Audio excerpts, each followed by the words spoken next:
I really only want to be burning my oak piece. So what I'm doing is actually taking some water and just soaking the padauk and purple heart so that when the flames come, they don't really get burnt. It just kind of evaporates the water.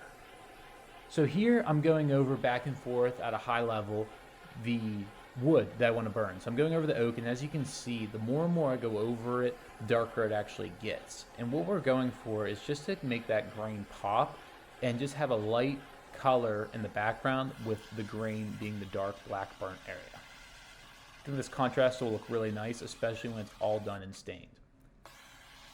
So it's kind of funny when we're doing this. This is the most crucial part of the project I didn't want to mess up, and I got about 3 phone calls during this time, which was kind of interesting because thankfully nothing got messed up, but it's one of those things where if you're doing something important like this, I recommend putting your phone on silent just so you don't have any issues with your friends or family giving you a call about this when you're trying to work on something.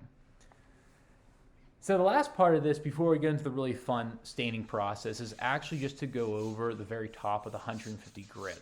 And I'm just using a very, very light pressure, barely enough to touch the surface. We just want to get off all the excess burrs and the burnt part of the wood that we're not really worried about right now. This will help make sure that only the grain really pops and you don't have that black chip. So the last part here is just adding the butcher block conditioner.